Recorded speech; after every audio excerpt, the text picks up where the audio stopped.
नमस्कार दोस्तों, आज हम बात करने जा रहे हैं भारतीय सिनेमा के सबसे क्रांतिकारी संगीतकारों में से एक ऐसा नाम जिसने बॉलीवुड म्यूज़िक की परिभाषा ही बदल दी। जी हाँ दोस्तों, हम बात कर रहे हैं राहुल देव बर्मन यानी पंचम दा। उनके संगीत में एक अलग जादू था। कभी रॉक, कभी जैज़, कभी इंडियन क्लासिकल और कभी ऐसी धुनें जो दिल को हमेशा के लिए छू जाती थी।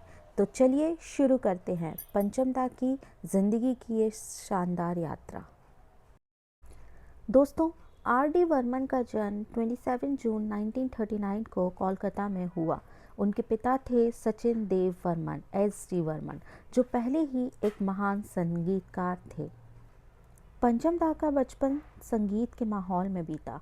कहा जाता है कि जब वह छोटे थे तो उनकी आवाज़ में एक खास पंचम स्वर निकलता था और तभी उनके पिता ने उनका नाम रख दिया पंचम। उन्होंने बचपन से ही पियानो, हारमोनियम और तबला सीखना शुरू कर दिया। उनकी शिक्षा भी संगीत के साथ साथ चलती रही, लेकिन पंचम दास सिर्फ पिता की परछाई नहीं बनना चाहते थे, वो कुछ नया करना चाहते थे। आर डी बर्मन ने अपने पिता के साथ असिस्टेंट के तौर पर काम किया। उन्होंने कई फिल्मों में पिता के लिए बैकग्राउंड म्यूज़िक तैयार किया। उनकी पहली बड़ी पहचान बनी फिल्म छोटे नवाब 1961, जिनमें उन्होंने अपना पहला गाना कंपोज किया, लेकिन असली सफलता मिली तीसरी मंजिल से 1966 में। इस फिल्म के गाने ओ हसीना जुल्फ़ों वाली, आजा आजा मैं हूँ प्यार तेरा ने संगीत की दुनिया में भूचाल मचा दिया। अगर बॉलीवुड संगीत की सबसे बड़ी जोड़ी की बात करें तो किशोर कुमार और आर डी बर्मन, इन दोनों ने मिलकर अमर गीत गाए, जैसे मेरे सपनों की रानी, ये शाम मस्तानी, रात गली एक ख्वाब में आई, चुरा लिया है तुमने। इन गानों में सिर्फ संगीत नहीं, एक एहसास था। पंचम दा जानते थे कि किशोर दा की आवाज़ से कैसे जादू पैदा करना है। आर डी बर्मन की ज़िंदगी में आशा भोसले का बहुत बड़ा योगदान रहा।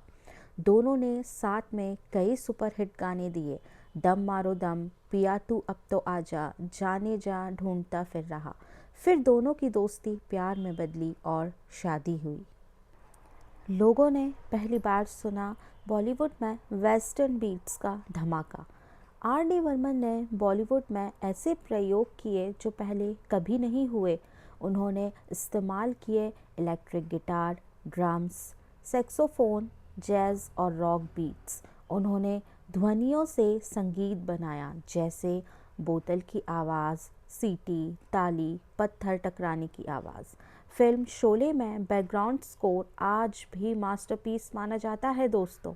उनकी खासियत थी कि वो हर गाने को एक नई दुनिया बना देते थे। आशा जी की आवाज़ में पंचम दा की आत्मा बसती थी। 80 के दशक के अंत में बॉलीवुड का संगीत बदलने लगा।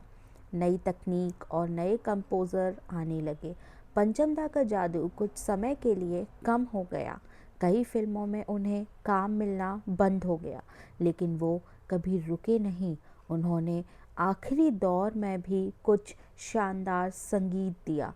1942 अ लव स्टोरी, जिसके गाने आज भी क्लासिक हैं, कुछ ना कहो, एक लड़की को देखा, रिमझिम रिमझिम। आर डी बर्मन का निधन हुआ 4 जनवरी 1994 को, लेकिन पंचम दा चले गए, उनका संगीत नहीं गया। आज भी हर नई पीढ़ी उनके गाने सुनती है, महसूस करती है। पंचम दा सिर्फ संगीतकार नहीं थे, वो एक युग थे, एक क्रांति थे, एक भावना थे। तो दोस्तों, अगर आपको यह वीडियो पसंद आया है तो लाइक करें, शेयर करें और चैनल को सब्सक्राइब ज़रूर करें। कमेंट में बताइए आपका पसंदीदा आर डी बर्मन का गाना कौन सा है। फिर मिलेंगे एक नई कहानी के साथ। धन्यवाद।